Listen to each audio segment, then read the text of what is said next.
The Battle of Bront gave us a superiority over the enemy which we did not afterwards lose. General Oche continued advancing on the right of the enemy. He succeeded in turning his position near Permesson. And a few days later, while debouching from behind the mountains, the two French armies met near Weissenberg. The enemy, discouraged, began to retreat, and Landau was delivered. Pichegru's fame was from that moment firmly established. He also displayed his character in a trait I must not omit. General Desaix was of noble extraction, but the decree that excluded all noblemen had not yet been applied to him. The commissioners of the convention hesitated to deprive the army of an able, valiant, and beloved officer. The Committee of Public Safety, nevertheless, sent 3 times to Pichegru orders to dismiss him, but he did not obey them, and even took care not to mention the fact to anyone. It was not till the campaign was over that Desaix learned of it. Thus, by his generous disobedience, he saved a general who, during 10 years, shed luster on the armies of France, and whose noble character may be offered as a model to all soldiers. The junction of the two armies after such great successes was a beautiful scene. The generals congratulated one another on their mutual exertions, but discord soon created between them dissensions more dangerous than even the enemy had proved. Each pretended to the greatest share of the glory, and wounded vanity would perhaps have soiled the field with blood, had not government checked the misunderstanding by separating the commanders. Pichegru was sent to the northern army, and Oche to that which was assembled near Nice. He had scarcely arrived there when he was arrested and shut up in the dungeon of the Conciergerie, where he remained until after the 9th of Thermidor. Thus, the Committee of Public Safety made him expiate his glory and humbled his proud character. The Army of the Rhine pursued its success during the remainder of the year 1794. Our position on the Queiche was secure. The Austrians had repassed the Rhine. We had some other brilliant actions with the Prussians, and I remember that at the close of one of them that had proved entirely to our advantage, in the environs of Germersheim, we saw the words chalked on the doors of a village we had taken: "Adieu, brave Frenchmen." A short time after, the Treaty of Basel was signed and established friendship between two nations which already esteemed one another. The common hatred awoke again at a more recent period, and a long time will now be required to suppress it. In the month of October, the army established itself before Mentz to keep the enemy in awe and prevent him from advancing on that point. The soldiers constructed huts underground in a very ingenious manner. Protected by field fortifications that covered this new sort of camp, they passed there one of the longest and severest winters ever recorded. The result aimed at in taking that position was obtained, at least during 6 months, but it was too dearly bought. In the month of January, 1/2 of the army lay sick in the hospitals. In June, the enemy again began his operations, and, as we might have foreseen, he crossed the Rhine behind us, turned our position, and obliged us to fall back on the Lutter. General Moreau came to take command of the Army of the Rhine. The history of that campaign is known. I shall therefore enter into no particulars concerning it. I left the army a little while before its retreat.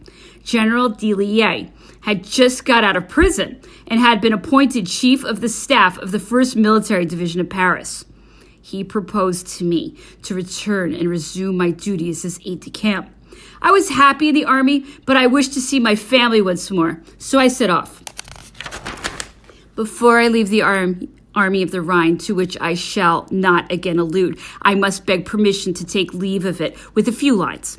That army was by no means the first, either by its consequence or its exploits. Its duty was to protect Alsatia and defend that part of the Palatinate it had conquered. It succeeded by battles strongly disputed, but in the issue always favorable, and it was of great service to France, for the enemy coveted that part of our frontier that he would perhaps never have restored.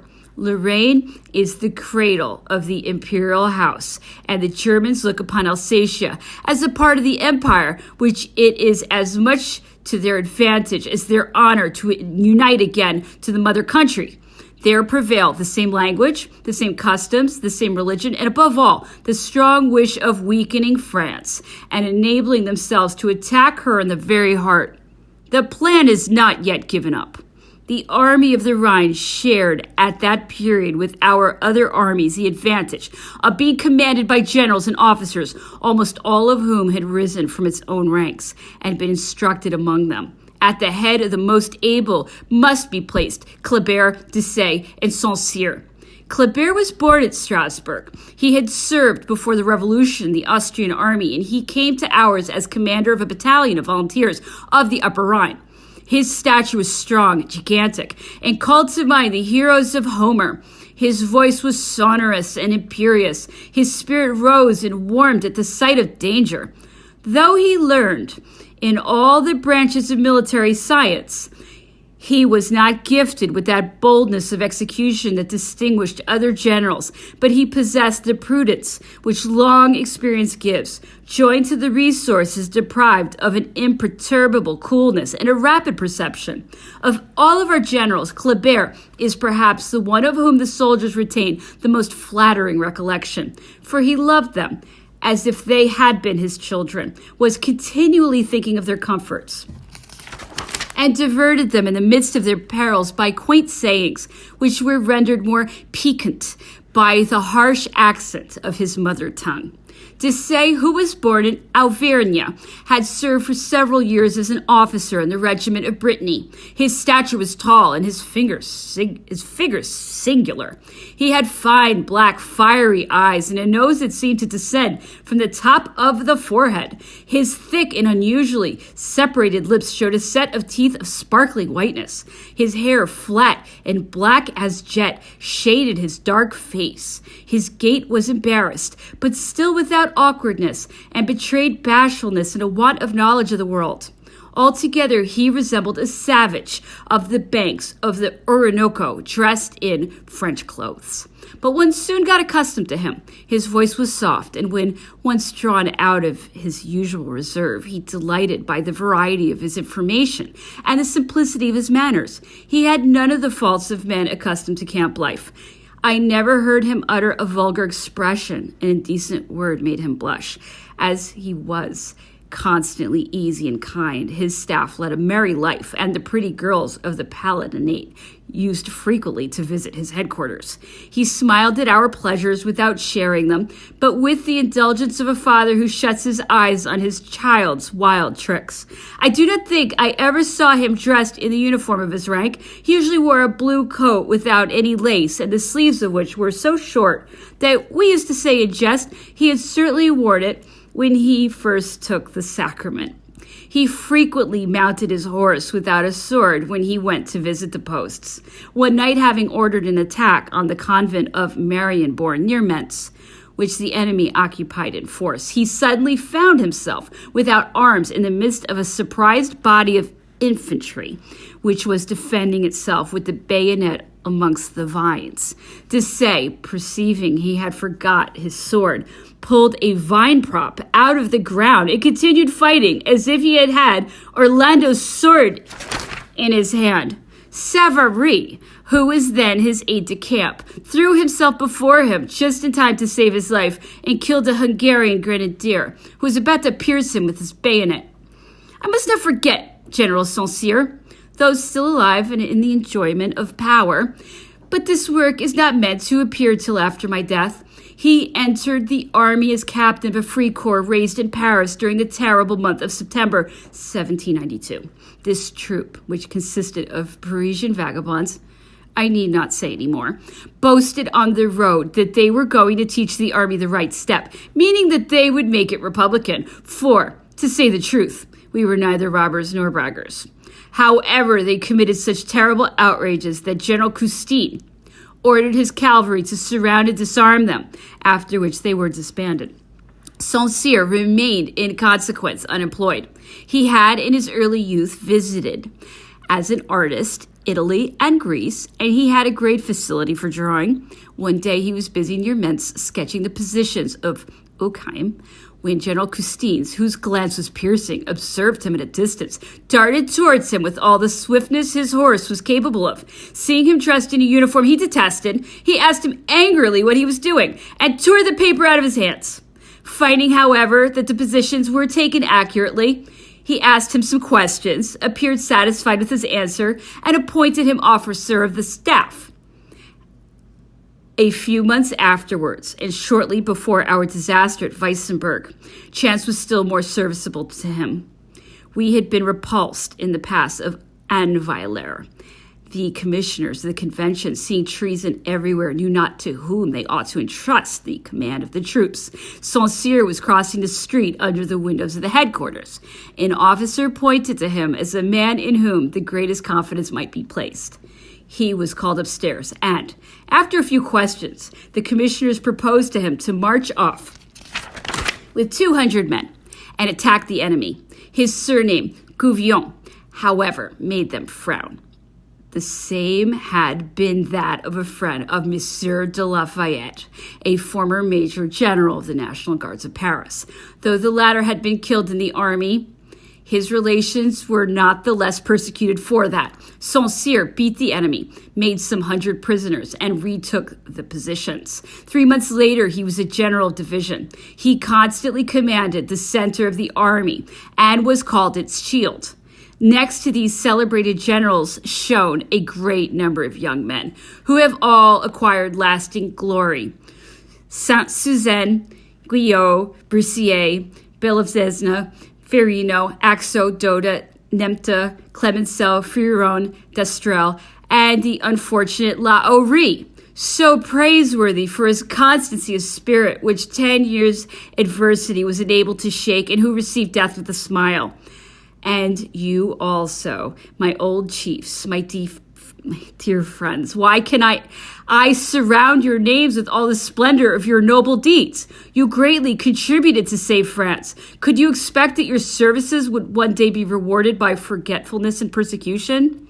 With such chiefs and friends of the soldiers, most of whom had commanded as private officers, discipline was exact but gentle. They all loved their profession and were well acquainted with it.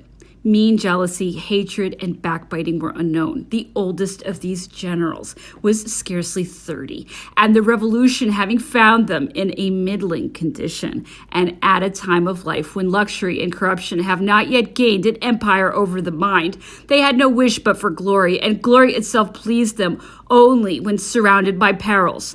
I have frequently heard doubts raised as to the skill of our generals, notwithstanding the constant successes by which their fame has been established. It has been declared impossible to learn so quickly and so well the most difficult of all sciences, and that which more than any other requires a number of different branches of knowledge, which can only be acquired by a great deal of time, particularly where the peculiar education is wanting, as was the case with most of the Republican generals. It is not sufficiently known that the first quality necessary to attain distinction in the military career is strength of mind, that gift of nature which is so little esteemed and of so little use in ordinary life, is, however, so important that it might have saved France a few years ago if those who at that time influenced her fate had been possessed of it. It is quite indispensable in the military profession. Nature alone can give it, and she did give it to all of our celebrated generals.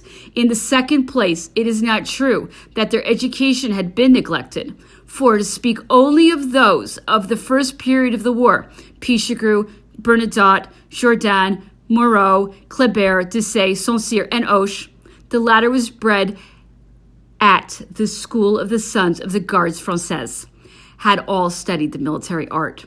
The education of most of them had been as well attended as to that of the nobility. It must also be considered that in other professions, the most ambitious student can scarcely devote more than 12 hours a day to his studies and is frequently interrupted, whereas in the army, every instant is given up to military knowledge. A passion for glory, ambition, the pleasure of command, freedom from the duties of the world, all induce soldiers to talk and think unceasingly of their profession.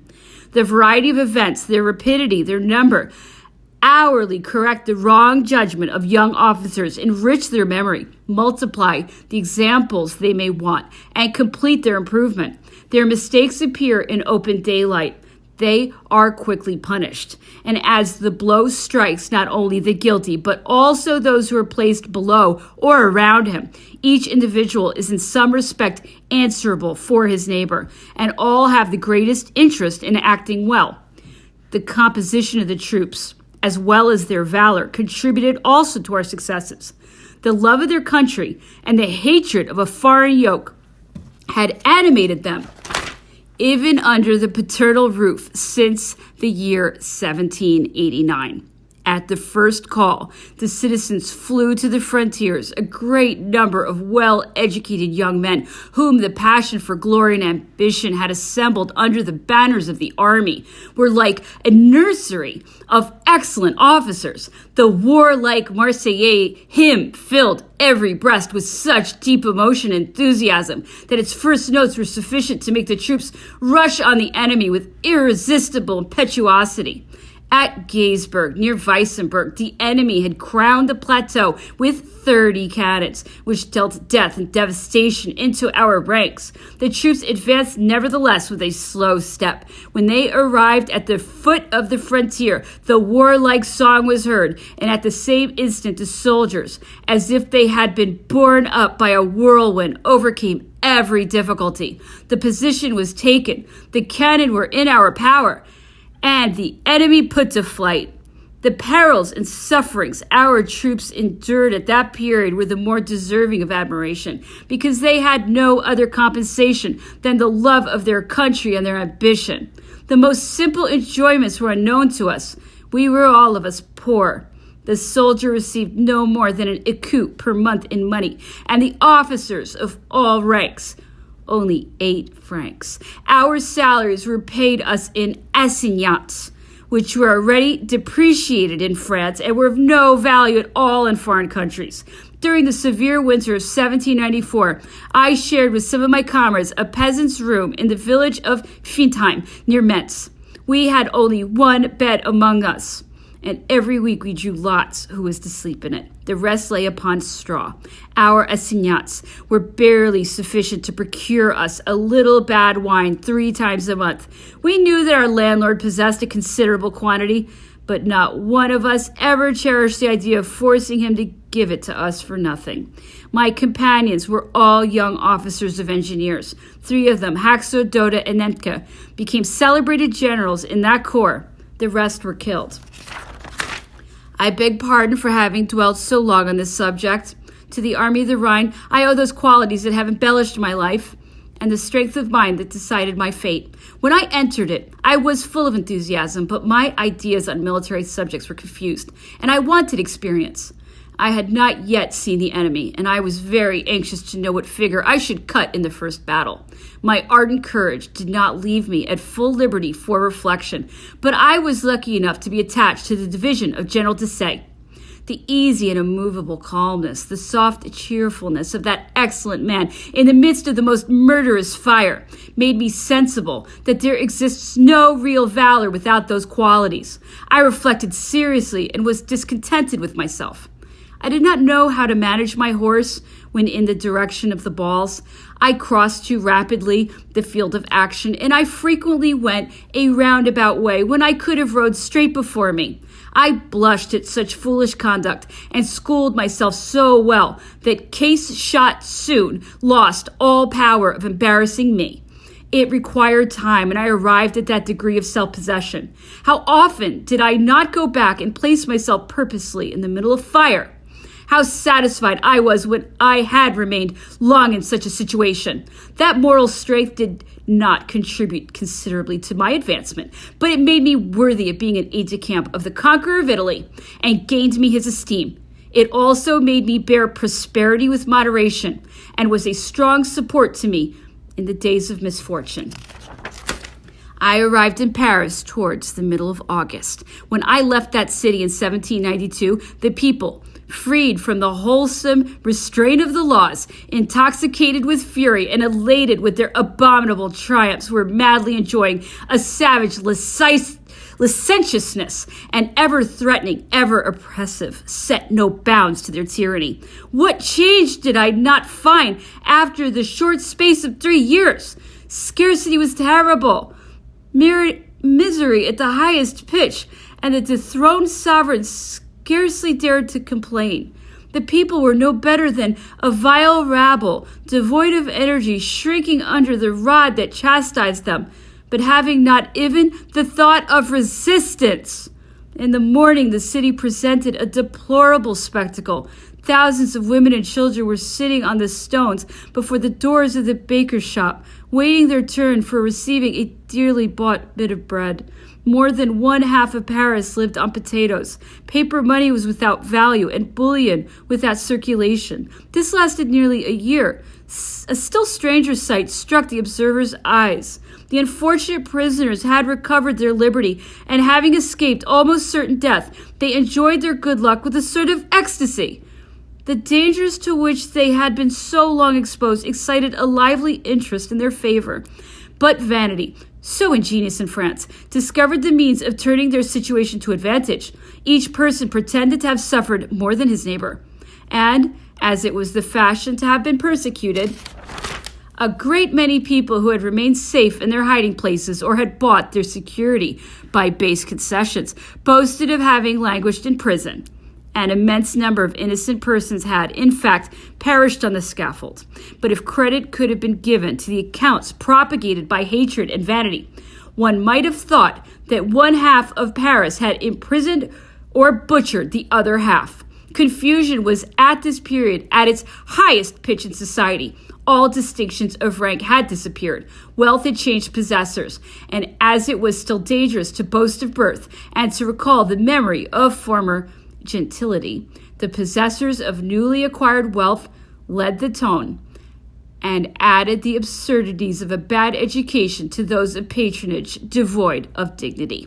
The class of artists, more commendable, acquired consideration through the general thirst for amusement and through the necessity many persons were in of seeking a livelihood in the arts of imagination. This same taste for the fine arts, so universally diffused, caused in the fashions and even in the morals of the metropolis a most inconceivable licentiousness. The young men dressed their hair en victime, that is to say, raised up at the back of the neck as if they were going to suffer on the scaffold.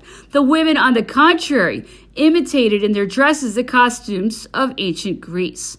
It is scarcely credible to those who have not seen it that young females, well bred and distinguished by their birth, should have worn tight skin-colored pantaloons, sandals on their feet, and transparent gauze dresses, while their bosoms were exposed and their arms bare up to their shoulders. And that when they appeared thus in the public spaces, instead of making modesty blush, they became objects of universal admiration and applause. The palaces and private gardens were changed into scenes of riotous pleasure, called Elysium, Paphos, Tivoli, Idalia, etc., where crowds of people, boisterous diversions, bad manners, and an utter contempt for decency created both shame and disgust.